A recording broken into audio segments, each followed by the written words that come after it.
Welcome everyone here at UPC, University Park Campus, Hamovich, as well as all of you who are watching us via the webcast, students from all our academic centers, and as well our overflow room, Circular Center 106. Welcome on behalf of the Office of Career and Professional Development to this great presentation calling Applying for the ASW, for the Associate Social Work Registration, California LCSW presentation. We're very excited to have staff, some trusted colleagues, and esteemed colleagues from the California Board of Behavioral Sciences. We're going to talk about the ASW registration process, the entire application process, and the documents needed for the ASW, as well as answering your questions, any questions you might have on the LCSW process. I do want to remember everybody who's here and everyone who's watching this via webcast that this is specifically for California, because we do have virtual academic center alums and students who are watching us as well. So we're asking you to hold your questions. We want to thank all of you who have already submitted questions, and we will be answering those at the end of their presentation. So be thinking of questions, listen intently, and hopefully you had a chance to review the documents that we presented to you, because a lot of the questions you might have may already been answered there, or actually it would have definitely been answered there. But please pay close attention, and we will answer your questions after. All of you who are joining us, if you have questions from the webcast, you can email sswce@usc.edu. Okay, so we're very excited. So we're excited because we have the privilege of having 4 staff from the BBS, the board that's overseeing the ASW and LCSW and licensure, direct from Sacramento, California. And we'll be hearing about license requirements, navigating the LCSW process, additional coursework, etc. And I have some additional comments on that I will share at the conclusion of the comments here. All right. So I wanted to welcome, first of all, Darlene York is our lead licensing analyst. Darlene, welcome. Thank you very much. Thank you for having me. Being here and giving us the privilege of being able to hear this valuable information straight from the source. Trish Winkler, LCSW evaluator. Deborah McCants, ASW evaluator. There we go. And Marcia examination analyst. Right? So those are all titles. These are the people that are actually reviewing your paperwork. Isn't that great to be able to have all of this guidance directly from them? So I'm going to hand out the mic, so to speak, remotely to Marcia Coe. And thank you very much again. Well, good morning, everyone. We represent the board. The board is a regulatory agency which licenses not only LCSWs, but marriage family therapists, licensed educational psychologists, and licensed professional clinical counselors. We have over 100,000 active licensees and registrants to date. We are constantly busy. So in a nutshell, once you get your master's degree, you're registering with the BBS as an ASW registrant. Once you're a registrant, you're going to apply to take the law and ethics examination. Once you take the examination, you're working towards your hours. Once you have your hours completed, you submit your application for a licensure. As long as you've passed the law and ethics exam, then once your hours are evaluated, you would then apply for the ASWB National Clinical Examination. Once you pass that, you become licensed. Okay. I'm the ASW evaluator, Deborah McAdams, and first to get started, you would download the ASW registration application packet, which you'd find on the website by clicking Forms and Pubs. You're going to go to ASW/LCSW related, and you're going to print your application packet. Once you have the application packet, you're going to return to the home page, highlight Applicants, and then click on ASW/LCSW to review the ASW video, which will answer many of your questions and help you navigate through the application process smoothly. Please be aware that the address that you provide to the board as your address of record is public information. Therefore, you must consider using a P.O. box or a place of employment. You must include your official sealed transcript from the university with a conferral date posted. Please do not submit your application without the final transcript, as this does slow down the process since we must evaluate your application twice, once when we send out the deficiency letter and again when we receive all the documentation. All applicants must have live scan fingerprint clearance from DOJ and FBI prior to being issued an ASW number. The live scan form automatically prints out at the end of your application, and follow the instructions to have this completed at an approved live scan site. Make sure you attach a copy and include it with your application packet. A $75 fee must accompany your ASW application along with a current passport-sized photo. If you forget to include the payment, the packet will be returned to you. For any other deficiency, you will be notified through mail correspondence. If you would like to confirm receipt, please consider using a mailing service with a tracking number or attach a self-addressed stamped envelope with your application. Additionally, when sending documents to the Board of Behavioral Sciences, please make sure to retain a copy for your own records prior to mailing. The average processing times are 30 to 60 days depending on the volume of applications received. All applications are processed within the date order received. Once your ASW application has been approved and your number has been issued, you will receive a confirmation letter in the mail. This number enables you to work under supervision to accrue hours. The actual certificate will be sent under separate cover approximately 3 weeks later. You can also confirm your ASW registration number by going to our homepage and clicking on Breeze Online Service, Verify a License. Additionally, within the envelope confirming your ASW registration number, there will be an enclosure explaining the exam process. All ASWs are required to sign up and take the California Law and Ethics exam. You would go to our website, click on Forms/Pubs, and scroll down to Exams. You're going to print out the initial California Law and Ethics exam application and submit that with the fee. You will be notified by the testing vendor, PSI, within 4 to 6 weeks to schedule your exam date. You are not required to pass this exam immediately, and you will remain in good standing. Some important items to remember: you must be issued an ASW registration number before you can begin accruing postmaster's work experience hours. If you have received a conviction or disciplinary action in the past, your application will be referred to the board's enforcement unit for review. This will result in longer processing times. After you are registered as an ASW, you must remember to renew your registration annually for a fee of $75. Your ASW registration will not be updated unless you have taken the Law and Ethics exam at least once within your renewal cycle. If your registration lapses, you will not be allowed to count the supervised work experience hours gained when your ASW number was delinquent or invalid. A courtesy renewal notice will be mailed to your address of record approximately 90 days prior to your expiration date.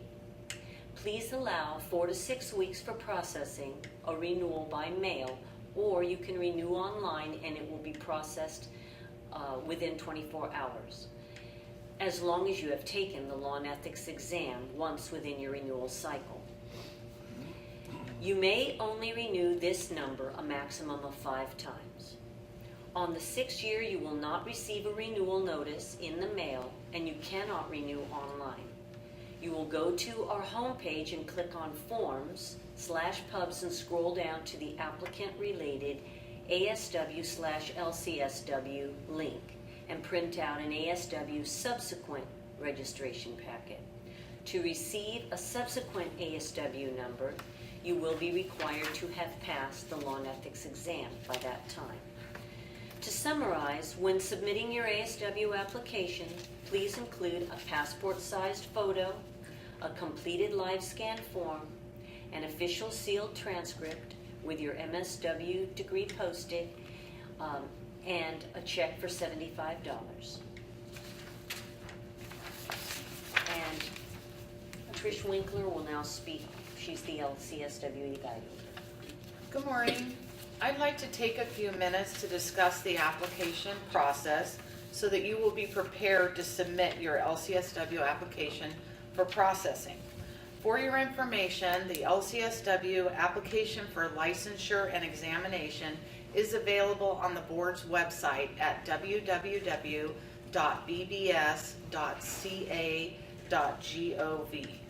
When it comes to applications, one of the most frequently asked questions is, how long will it take to process my application? Please know that it's the board's goal to process your application as quickly as possible so that you may receive your letter of eligibility to sit for the ASWB clinical exam. Let's begin with the additional coursework requirements.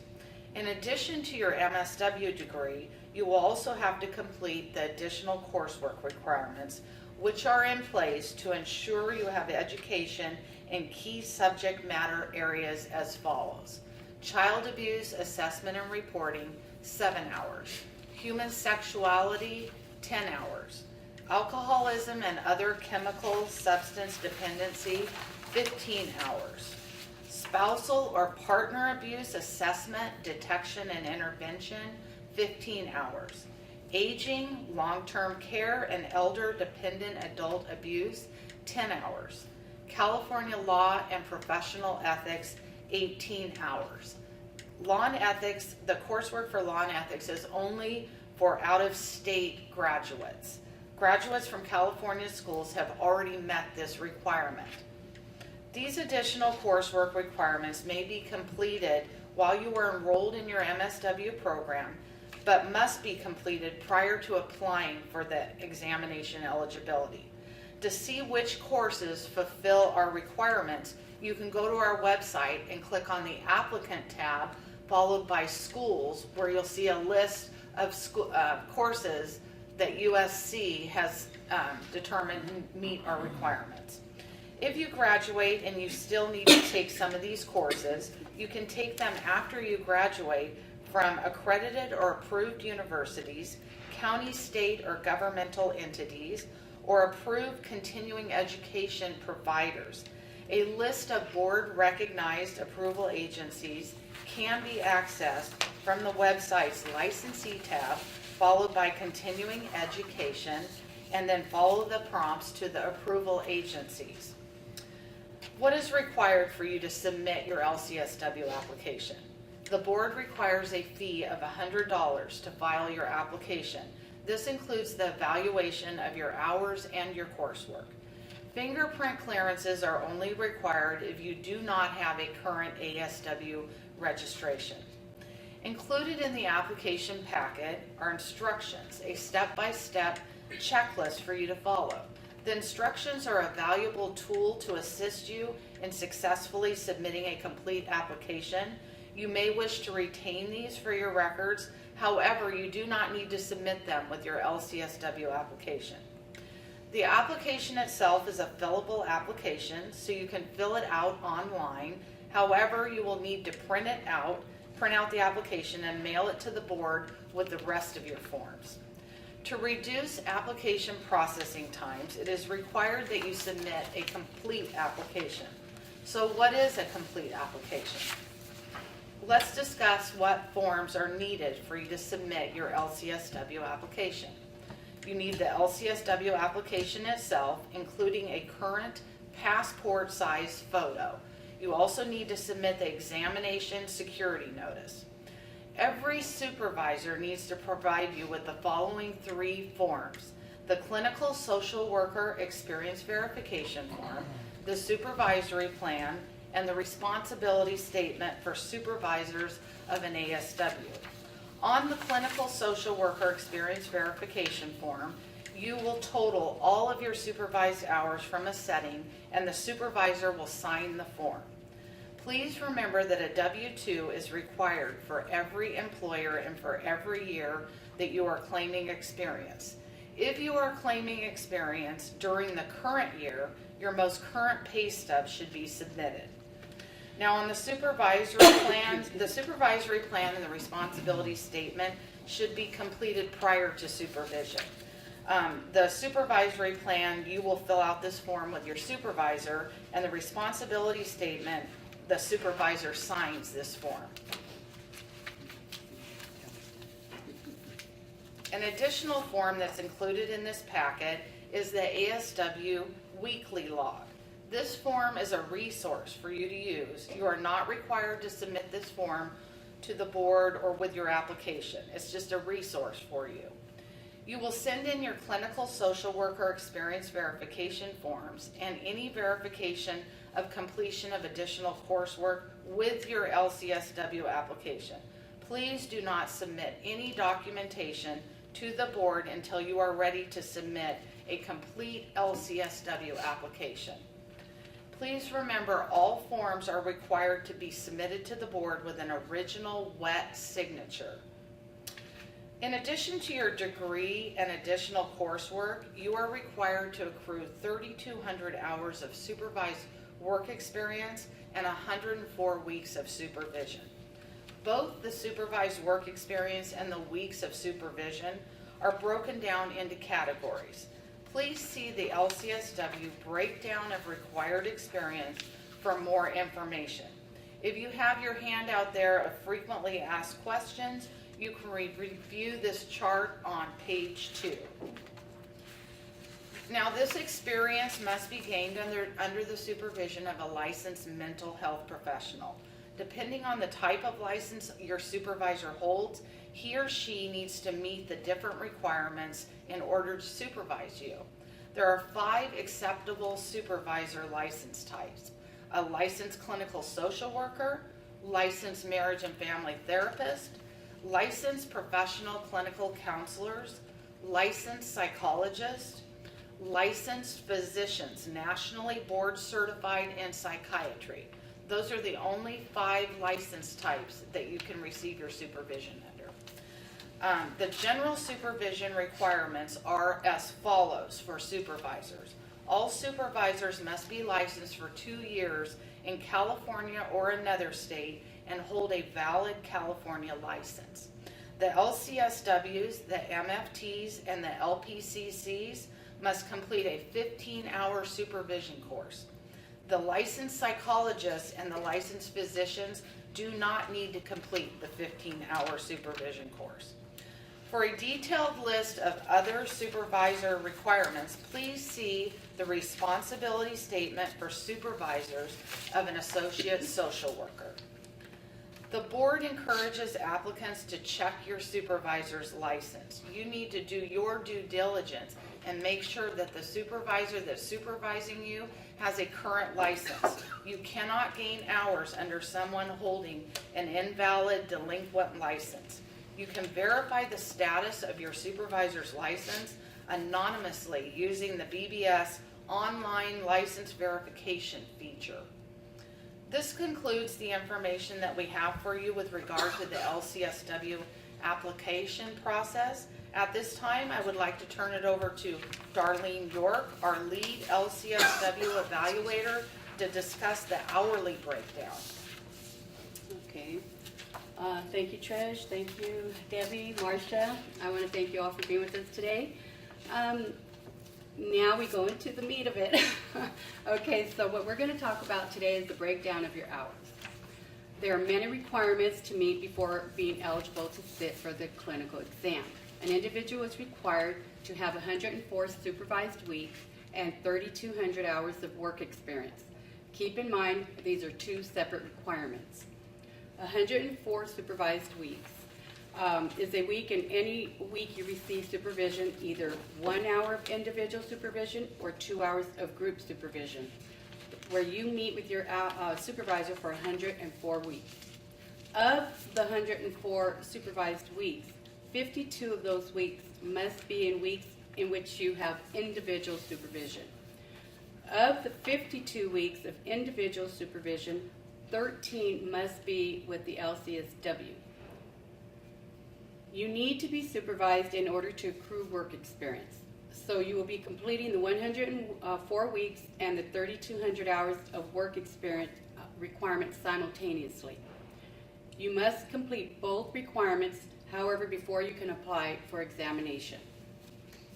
Beginning January 1st, 2010, ASWs working in a government entity, a school, college, or university, or an institution that is both nonprofit and charitable may obtain supervision via video conferencing, and that can be completed for the 104 weeks. 3,200 hours of work experience.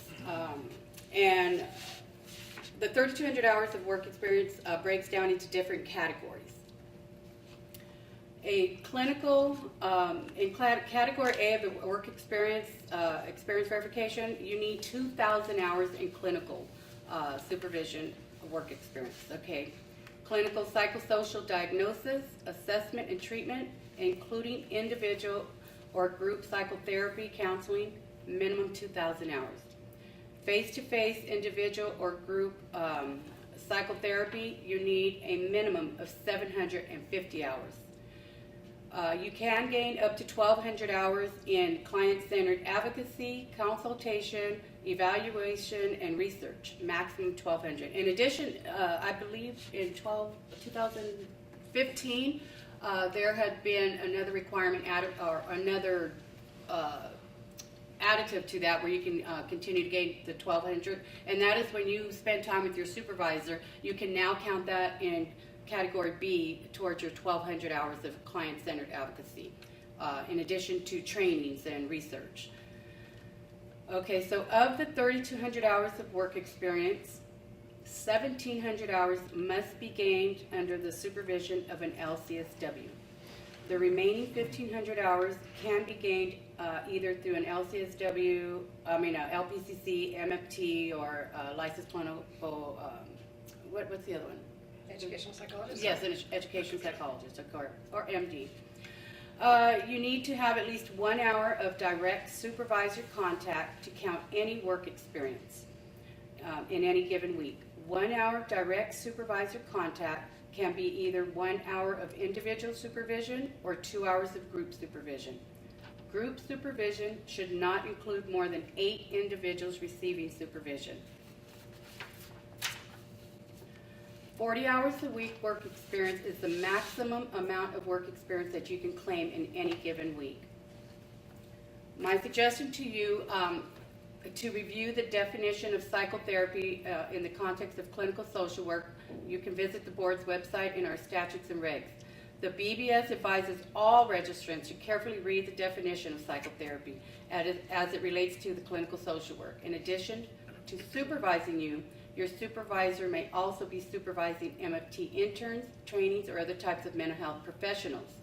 Within the contents of each profession, psychotherapy could be defined differently.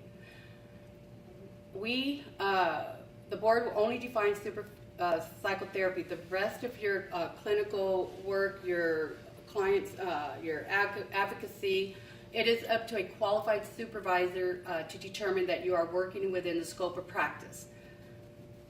Face-to-face psychotherapy, counseling, and extra weekly supervision.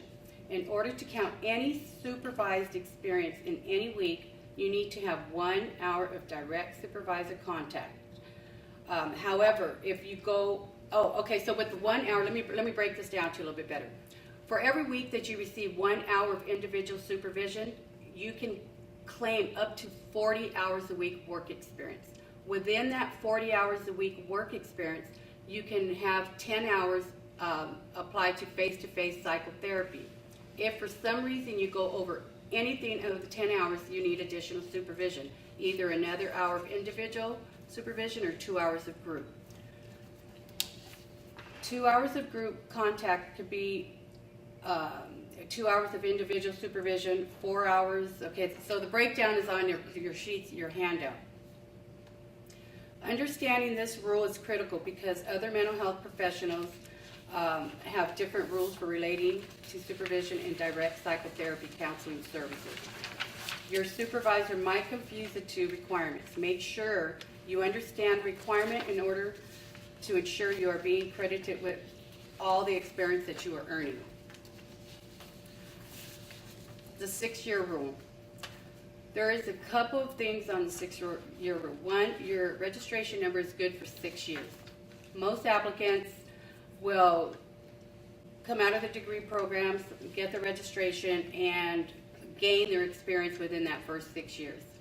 All hours of experience must be gained within the most recent 6 years from the time you apply for your LCSW exam application. This means that when we receive your application in our office, we're going to count backwards of 6 years. All your hours have to fall within that 6-year period. If for some reason you cannot gain your hours within that first 6 years, you'll have to apply for a subsequent number.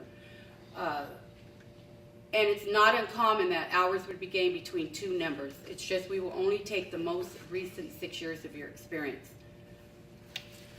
Once your application is approved, you will begin the process of taking your examinations. Once you are in the examination process, meeting your examinations deadlines is critical. Failing to meet an examination deadline results in the abandonment of your application eligibility and requires you to resubmit an application to become re-eligible. Once you pass both examinations, you can apply to receive your clinical social work license. For more information, please visit our website under applicant/registrant, and you could go to the BBS website, and we have a lot of good information out there. I highly encourage everyone to research, to know what it is that you're required, what your supervisor's requirements are. And at this time, I believe this concludes our presentation. If you have any questions, we will open the floor for any of your questions you might have. Anyone have any questions? Okay, great, thank you. Thank you so much for all the information. Well, first of all, let's start off right here. Do we have any questions here in the room? I have some questions for all of you that were pre-submitted, and then we're also working on the questions from our other SWC 106. Questions in here right now that we can address, if we have one question. Hi, I'm wondering, the live scan fingerprints, if they're obtained and then we're still waiting for the registrar to get us our transcript, what's the timing after which the live scan is no longer valid? So, Are you able to hear the questions okay? Yes. yes. Okay, perfect, thank you. Well, the live scan form is going to be within your application packet. Once I'm processing it after I receive it on my desk, which could be approximately 30 days, I'm going to look to see whether your live scan fingerprints have actually cleared electronically. If they have not, then I submit them to the fingerprint technician. Sometimes there's a delay, sometimes they go through without any problem. It kind of varies because some people's fingerprints, they clear quicker than other times. So it could go through within, a couple of weeks, and by the time I'm processing the application, you could be issued a number within like 30 days. All right, perfect. Do we have another question in the back here?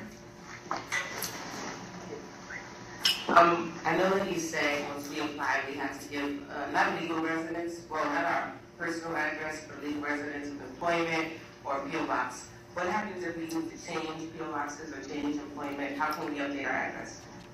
I need the volume turned up, I can't hear. What, can you repeat that question one more time? Sorry. I'm sorry. Okay. Okay. I know you said something about your PO box Address. Yes, I'm saying what's the process like for changing our address? If we have to move or change employers, is it an easy fix or easy change, or is it something where we have to restart the process? Anytime you have a change of address, you can notify the board within 30 days. There is a change of address form on the board's website that you can submit that information, and we change your address when we receive that request. Or they can update their address on Breeze. Or you can also change your address on the Breeze system. You create a Breeze record, and then you can change your address on there as well. We have another question here. Okay, so we have a question that's actually multifaceted. So we have a question from somebody who would like to ask a question regarding a past felony from 10 years ago. Past felony from 10 years ago. I understand that I will have to fill out an additional form and disclose past offenses. So my questions are as follows. Will they need the court records or reports? And they referring to BBS, I'm sure. Yes. Yes. Correct. The answer is yes. Uh-oh. We lost you. Yes. Okay. I plan on receiving a certificate of rehabilitation from the governor next week. Should I enclose a copy of the certificate with the application as well? When it comes to a past criminal conviction, the more documentation you send with your application, the less they have to wait for feedback from the enforcement unit. That makes sense. Okay, how much longer would my application take since this is a different circumstance? It takes about 3 to 6 months to process any application that has to be submitted for review to the enforcement unit. 6 months, Approximately. even if it has the same circumstance, okay? And finally, do I need letters of recommendation? Yes. Correct. Yes. Okay, thank you. Thank you very much. Okay, so we have some questions from our other room. Juan? Yes. Could you speak? Yes. You're kind of cutting in and out. Would you mind speaking Okay. up? Okay. Can We'll just get rid of the mic. yeah, we're going to get rid of the microphones. We're going to use the ceiling microphone. Okay. Thank you.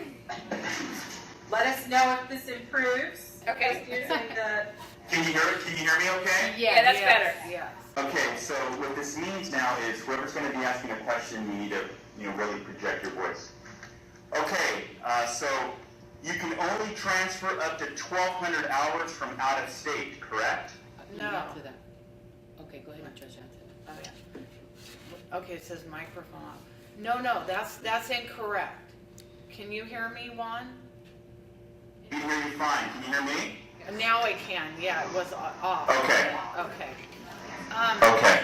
No, we'll accept all out-of-state hours as long as the hours fall within the last 6 years of the date we receive your application, and as long as we can verify your supervisor's license. I don't know where that 1,200 is coming from. Yeah, people earn hours, all their hours, 3,200 out of state, and we'll accept them. As long as Okay, and I do have to apologize if some of these questions were already answered. When should we get You're off. a BBS says not more than 60 days prior to submitting application? we missed Should part we of the get this question. done starting May 1st? If our transcript is conferred by the end of May? It's for you. I can repeat that if you'd like. Please. I missed the question. Okay. All right. When should we get our fingerprints done? BBS says not more than 60 days prior to submitting application. Correct. Should we get them done starting May 1st, 2017, if our transcript is conferred by the end of May? May 1st would be fine. Yeah. Yeah, because you have 60 Okay. days. That's fine. Excellent, so that's fine. All right, any other questions right here? Okay. If I have multiple agencies where I am accruing hours, do I need to find multiple supervisors, licensed professionals, for each site? Or can I just have one supervisor provide all supervision? Okay, I can answer that. If you're working at multiple sites, you are required to have supervision for each site. And you will be required to have separate forms for each site. It is okay to have the same supervisor for each site. However, a letter of agreement or / contract would need to be in place from the employer. So the employer has to authorize that off-site supervision. Off-site means that the supervisor does not work at the same establishment. That means the employer needs to have something, the contract in place, so that supervisor has authorization to come into the site and view their client file records, make they're supervising their day-to-day work activity. So it's okay to have one supervisor for multiple sites. It just has to be agreed upon. And everybody needs to sign the letter of agreement or / contract. The mic is off. So I wanted to highlight, remember Trish was mentioning the pre-licensure courses that you need to take? Okay, so she mentioned that you can take them while you're enrolled. Okay, basically what that means is there are semester-long courses in our curriculum in the form of electives, right, that you can take a whole semester long, but you don't have to.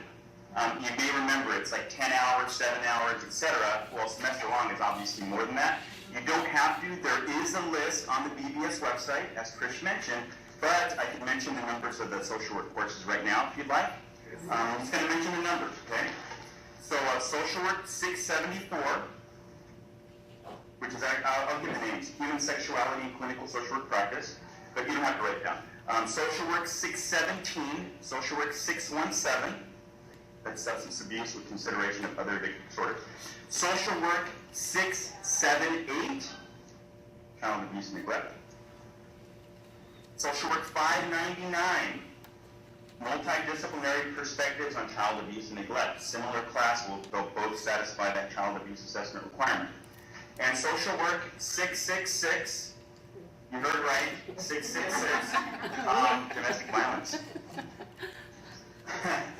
Satisfied spousal or partner abuse. And then there's two more. Social work 616, clinical practice with older adults. And then social work 653, social work with older adults. If you didn't write them down, you didn't get them all, you can look on the website, it's on there. So we have a question, if you can speak up. Okay, I didn't know.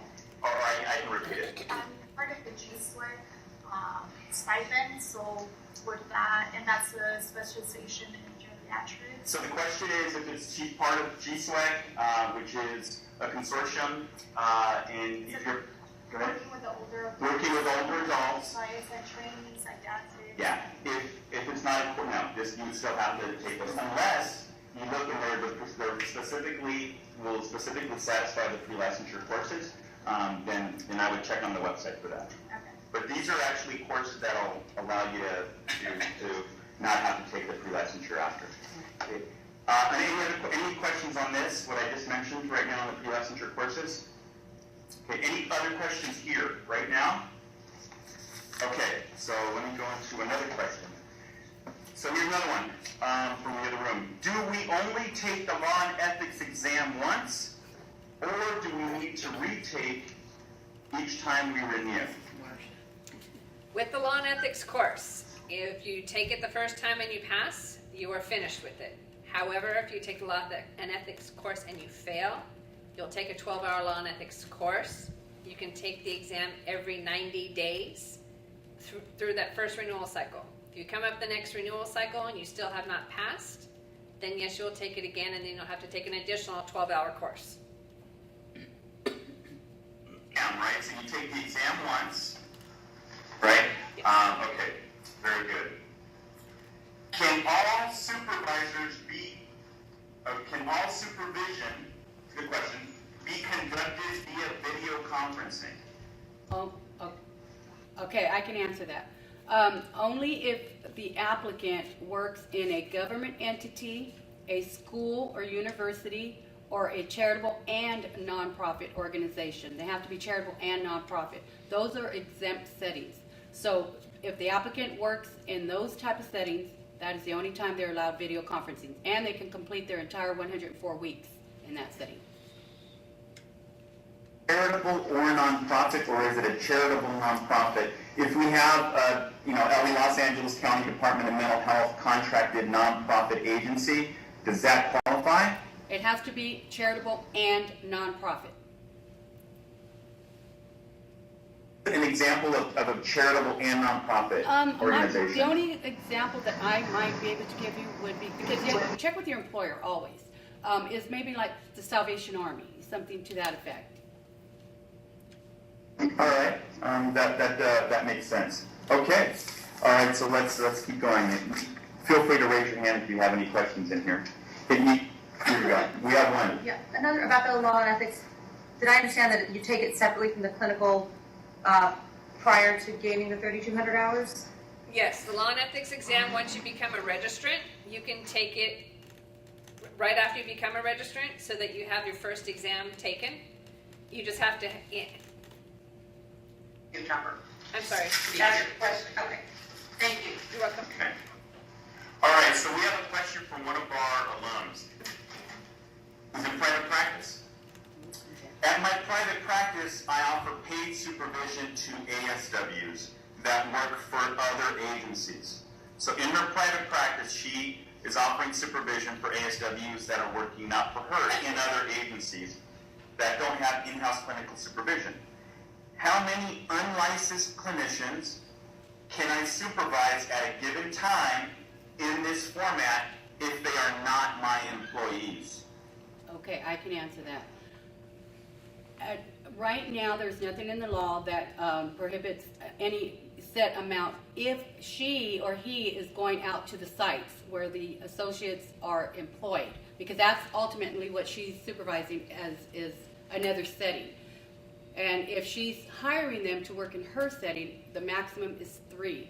But there is no set amount if she wants to go out and supervise additional, ASWs, interns. There is no set amount right now. Supervision cannot be done at a Starbucks. No. Okay, see this we have this, external film instructors that that are working, that don't work for the agency to do something. I okay, just so wanted to make sure. can I clarify something? Please. Okay, a lot of applicants are believing they can open their own private practice with ASW numbers. This is considered unlawful practice. Okay, so we strongly suggest to know the business rules for your associate number, your associate registration. The board has jurisdiction over your ASW number and what it is you can and cannot do with it. If you are in a clinical setting, you need supervision. If you are in an exempt setting, you do not need to be registered. However, your hours will not count. You cannot work in a private practice unless you are an employee or a volunteer, no pay.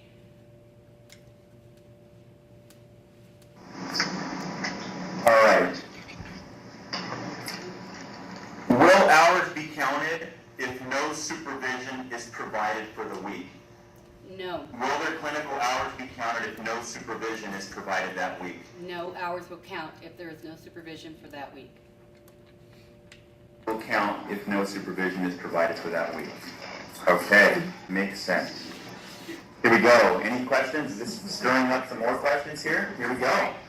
This might be on the site, I'm sorry if I overlooked it, but what about the additional hours you can get in trainings as well as one-on-one counseling for the applicant?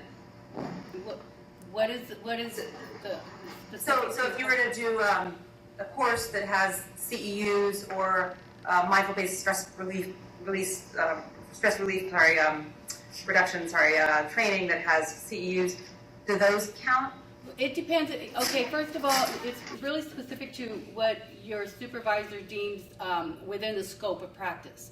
Okay, so if it's relating to your hours or whatnot, if it's training, that is needed specific to your job, those are the trainings that will count. You cannot count your pre-licensure coursework towards your 1,200 hours. That be for the applicant. Ask again. Sorry, if the applicant sees a counselor, LCSW, or licensed psychologist, Okay. Does that Okay, count? are you talking about Would it- counting your own therapy towards your work experience? Yes, towards the hours. No, you cannot do that. Okay. That is not allowed. Okay. Okay, how long should an ASW expect to wait to receive his or her licensure after passing the exam? After passing the exam. Okay, Well, okay, wait, because there's two different scenarios there. Okay, if you submitted your hours and now you applied for licensure, you have to allow the board up to 30 business days for processing.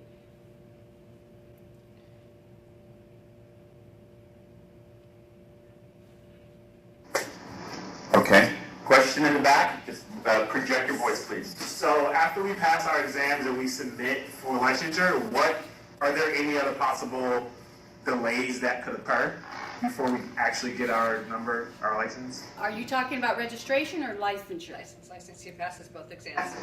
This is, okay. Pass on after- both exams, I Okay. submit. Are there any other possible delays that could occur? Okay, the only possible delay is if you don't submit the correct fee and the correct application. Okay. Other questions here? A maximum of 5 hours can be credited per week for supervision. What qualifies for additional 4 hours? I'm not, I don't know if I quite understand the question. I don't understand the question. Okay. Yeah. Okay. The second part of the question. Our agency met for a weekly staff group meeting. Does the discussion have to include clinical? The agency I'm attempting to sign off on hours states they only give 1 hour a week of 1-to-1. Okay, so I'm still not really quite sure on the question. Okay, you can have 1 hour a week supervision. So that's like almost like a twofold question. The first 5 hour, you can sign off on 5 hours a week. What the board is saying is if, let's say you work in multiple settings and you have to have supervision at each setting, the maximum you can, and this is a combination between individual and group, the maximum you can claim towards your 1,200 is 5 hours a week. Does that make sense? Okay. Yes. Yes. Very good. Okay. I just also wanted to let you know about another resource. I'm going to take a little break. We're wanting to see if we have any other questions in our other rooms. But I did want to mention, how many of you are familiar with the NASW, National Association of Social Workers, right? Okay, all of you. Okay, very good. They have a continuing education fair, all right? That's going to be happening May 18th through the 20th. May 18th through the 20th at the Los Angeles Airport Marriott. Okay, this information you can pull up online. Their website is actually NASWCA for California, NASWCA.org, okay? And they have classes both for people who are licensed for LCSWs, because every 2 years when our license renews, after the first time when we renew, we have to get 36 hours of continuing ed, right? So they offer classes for LCSWs, and they also offer the pre-licensure courses that we've been talking about, okay? The human sexuality, spousal partner abuse, and substance abuse. So you can go to that website and get more information and register. They offer that live, and they also have online CE courses. And then there's going to be another one on June 9th and 10th in Santa, I believe it is in Santa Clara, California. So anyway, keep that in mind, okay? Any questions on the information I just provided?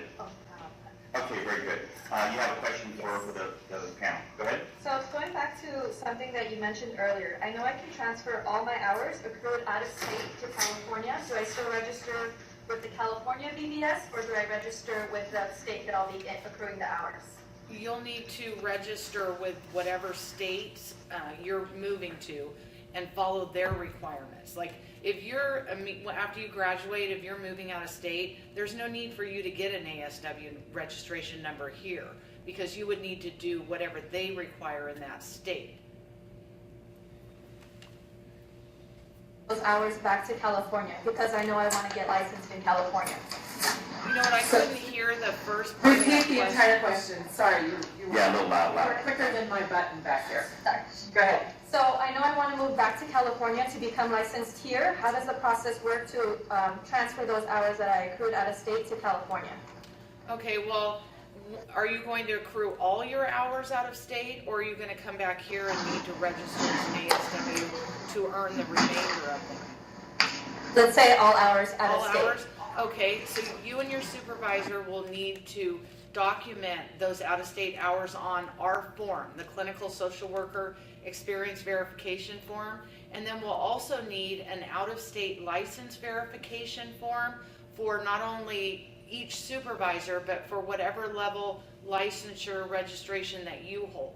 Like a lot of states call our ASW, the equivalent is LMSW. We will need one of these out-of-state forms for each supervisor as well as your license. Okay, can I expound on that a little bit? Okay, because you're asking about bringing your hours back.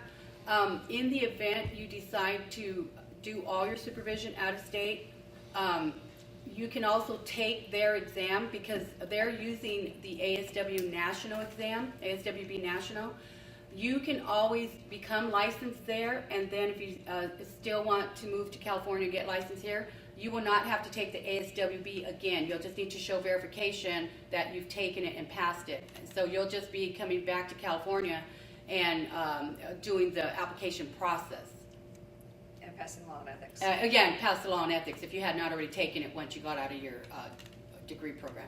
And if you do go that route where you're going to be licensed at the highest level of licensure in that state, you won't have to provide us with any hours of supervision. We will assume that that state verified your supervisors and their hours. You would have to provide us with an out-of-state license verification form on your new license, but you won't have to submit any hours. You do that, you can be licensed in 2 states. So along that same line, if you get licensed in another state, but they have a different hour requirement, say you're going to another state that requires less hours than California, when you come back, would you then need to complete those extra hours before getting licensed here? Okay, well, it depends on what state. Like California will credit you 100 hours per month up to a year. So that from the time that you're licensed. So let's say the state that you get licensed in required 3,000 hours and we require 3,200. After 2 months, we're going to give you 200 hours. So you would have met our hourly requirement. So is that clear? Yeah. Okay. Well, I have to throw a little tidbit of information in there. If you decide to move to New Jersey or to Florida, you might want to if you decide to become licensed there, you'll need to maintain that license for a little while because of the fact that even though we credit up to 1,200 hours, you still will be short because their hour requirement is significantly less. New Jersey is the only state that they only require 1,960 hours. So even with the 1,200 hours that we're crediting you, like if you'd been licensed there for a year, you would still have to earn more hours. But most states average around 3,000 hours. 1,500 hours.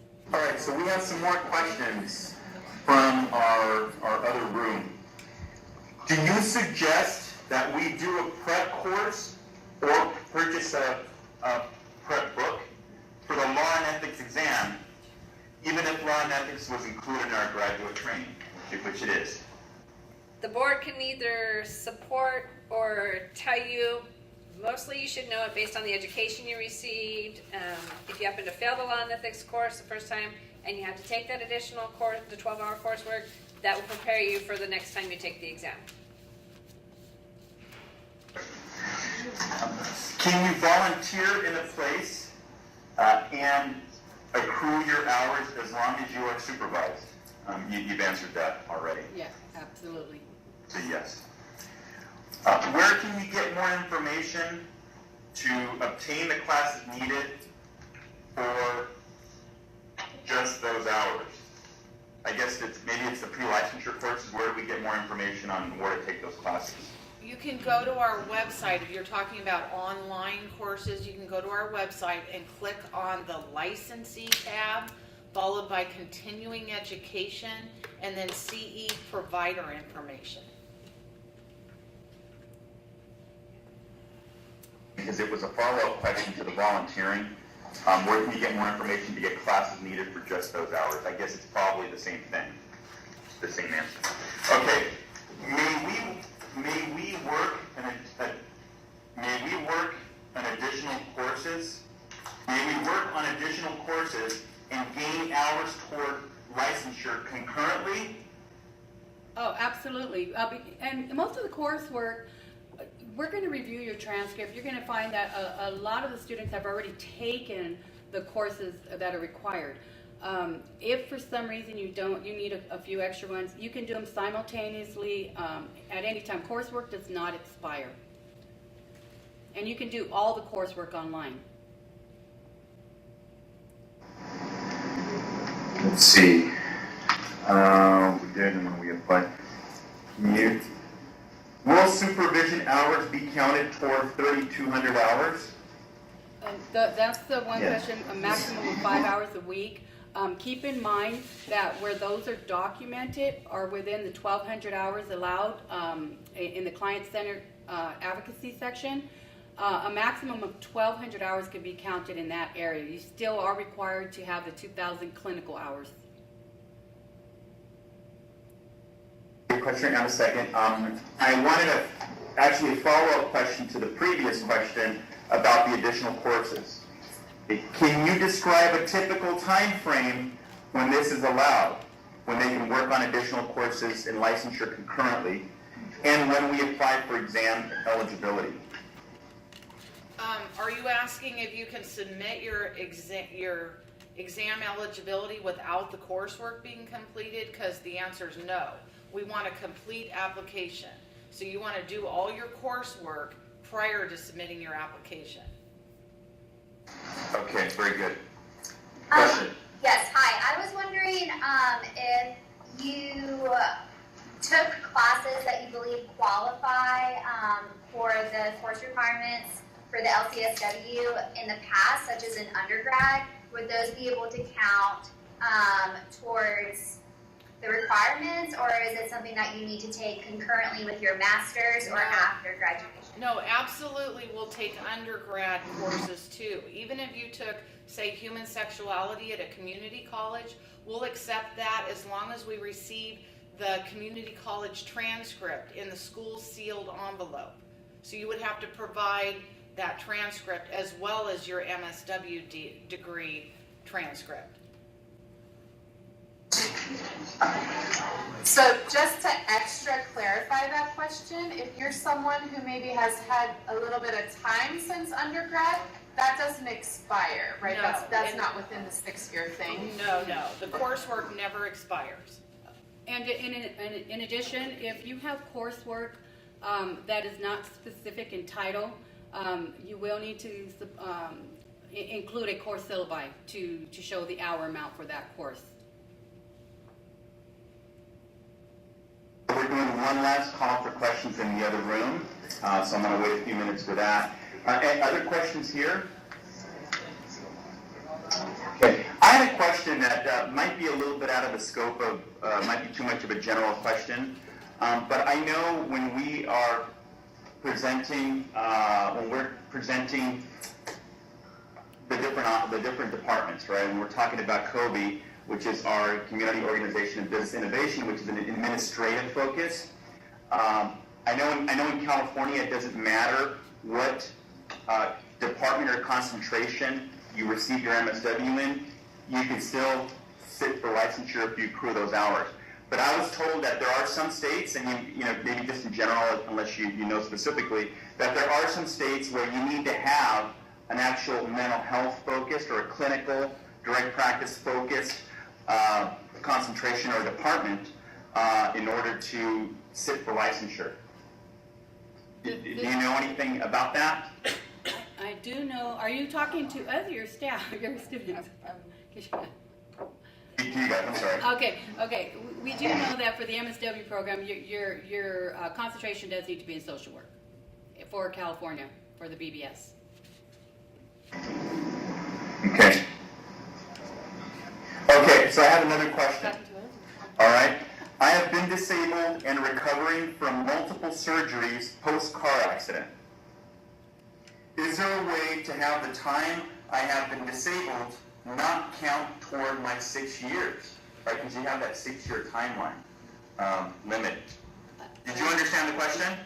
Yes, I do. Unfortunately, it is California law that it is a 6-year.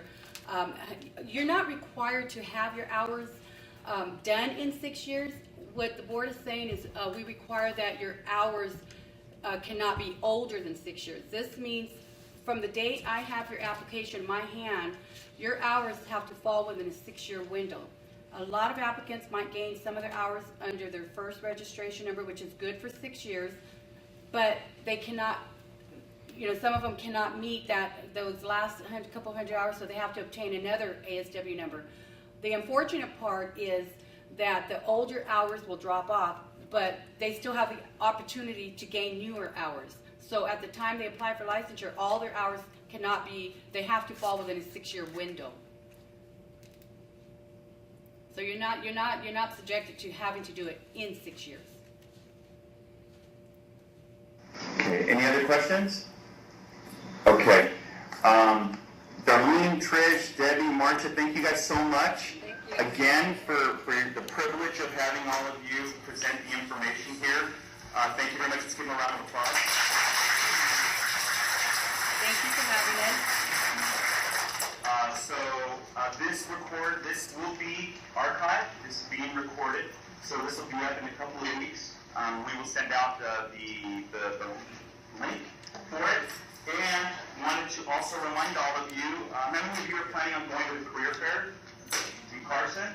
Okay, in Los Angeles, Los Angeles career fairs on April 7th.